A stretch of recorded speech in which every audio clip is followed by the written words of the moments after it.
Good morning, students. Welcome to English class. Today we are going to start our English practice book. So today we shall discuss very basic topic, subject verb agreement. So today we shall discuss different rules about this topic. So let us start. Subject verb agreement. Basic rule: singular subjects must have singular verbs. Plural subjects take plural verbs. You know very well, if the subject is singular, then we use singular verb. If the subject is plural, then we use plural verb. Rules on subject verb agreement. First of all, let me tell you some common rules about singular and plural. Look at here. Some common rules. You know very well, we never use s with I, we never use s with you,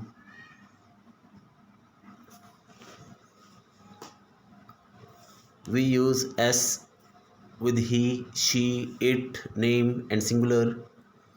We never use s with we never use s with you, we never use s with they, because we, you, they, these and I, this pronoun indicate plurality. So we always use plural verb like we are, you are, they are, people are, boys are, in this way.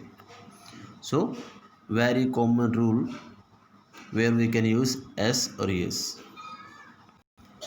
So I think you are clear.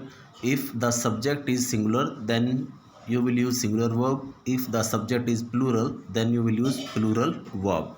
So now come to the first rule. The pronoun you always take a plural verb.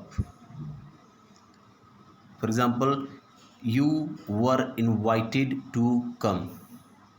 आपको यहाँ पे आने के लिए invite किया गया था. You are asked to clean the room. आपको रूम को साफ रखने के लिए कहा गया था. You sing so well. Okay, means हम यू के साथ हमेशा प्लूरल वर्ब का ही यूज़ करते हैं, सिंगुलर वर्ब का यूज़ कभी नहीं करते.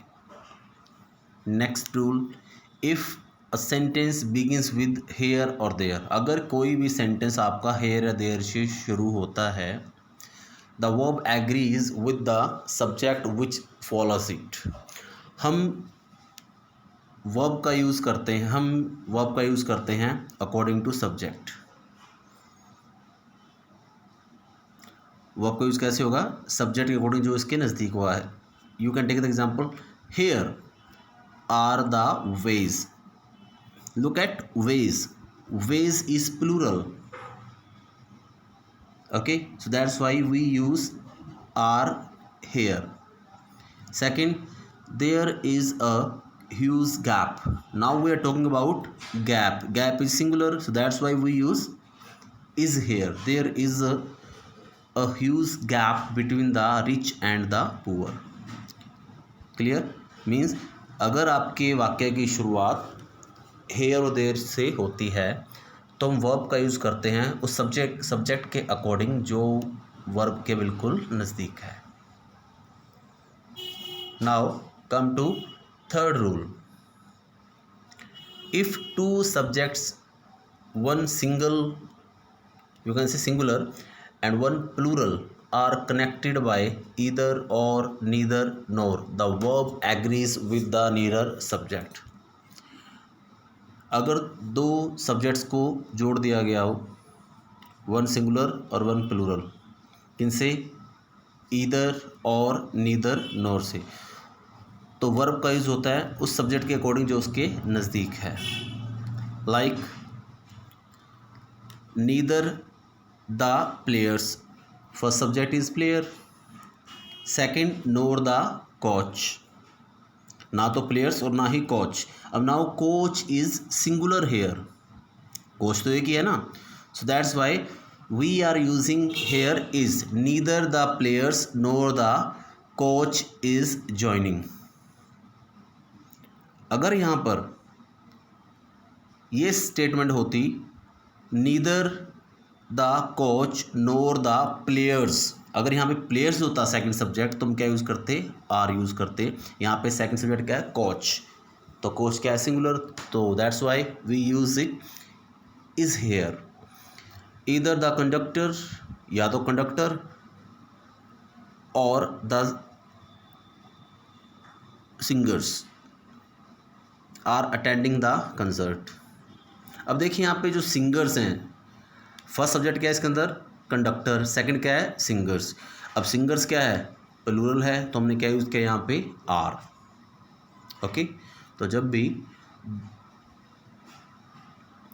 टू सब्जेक्ट्स, एक जिसमें एक सिंगुलर हो एक प्लूरल हो, दोनों को कनेक्ट किया जाता है किसके द्वारा, लिंकर्स के द्वारा, भाई ईदर और नीदर नॉर, तो हम क्या यूज़ करते हैं, हम वर्ब का यूज़ करते हैं सेकंड सब्जेक्ट के according. Clear? So now come to fourth rule, a singular subject followed by intervening words or phrases such as with, as well as, in addition to, accompanied by, together with, and no less than take a singular verb। जब भी ये phrases sentence के अंदर आती है तो हम क्या करते हैं, हमेशा हम सिंगुलर वर्ब का ही यूज़ करते हैं। Very important topic, like Jack accompanied by his sisters। Jack, phrases से पहले accompanied by से पहले क्या है यहाँ पे, Jack, तो हमने क्या यूज़ किया यहाँ पे, is enrolling। Okay, second, daddy as well as my brothers. अब फर्स्ट सब्जेक्ट क्या है यहाँ पे, डैडी, उसके बाद क्या आ रहा है, एज वेल एज, तो एज वेल एज से पहले जो सब्जेक्ट आ रहा है उसके हम क्या यूज़ करेंगे, सिंगुलर वर्ब, तो हमने क्या लगा दिया, daddy as well as my brothers is enjoying the party. आप क्या मिस्टेक करते हो, some time if you find the same sentence then you will just try to match, आप सूट करके देखते हो, सूट करता है, जचता है कि नहीं जचता। आप क्या करते हो, वहाँ पे ब्रदर्स आ रहा है तो मतलब यहाँ पे क्या आएगा, आर। अगर ब्रैकेट में ये दिया होता daddy as well as my brothers is are were, तो आपका आंसर क्या होता, आप मैक्सिमम यहाँ तो लगाते आर या लगाते वर, क्यों, आपको जच रहा है कि यहाँ पे ब्रदर्स आया हुआ है, इसलिए। We can take another example also, like I as well as you. अब देखिए हमने बोला कि जब इन फ्रेजेस के जो इंटरवेनिंग वर्ड्स जब बीच में आते हैं तो हम क्या करते हैं, इनसे पहले जो सब्जेक्ट है उसके अकॉर्डिंग हम वर्ब का यूज़ करते हैं। यहाँ पे क्या बोला मैंने, I as well as you dash in the wrong, या तो मैं या तुम, दोनों में से कोई गलत है। आई एज वेल एज यू, मैं और मेरे साथ साथ तुम, आर इन द रॉन्ग। अब देखो यहाँ पे आई आ रहा है, के साथ क्या आएगा फिर, am. Okay, next example, his parents, अब listen carefully, his parents as well as he dash illiterate, उसके पेरेंट्स और उसके साथ साथ वह अनपढ़ है। अब यहाँ पे क्या आएगा, ब्रैकेट में यहाँ पे देखा इज एम आर, अगर आप जचाओगे तो यहाँ पे क्या जचेगा, ही के साथ इज जच जाएगा। लेकिन हमने we don't believe in hit and trial, हम तुक्का नहीं लगाना हमने, we shall follow grammar rules, तो क्या आएगा यहाँ पे, हिज पेरेंट्स से पेरेंट्स प्लूरल है तो क्या आएगा यहाँ पे, are. Now come to next point, next rule. हाँ ना कौन ना हूँ, बना दे, हाँ बना दे।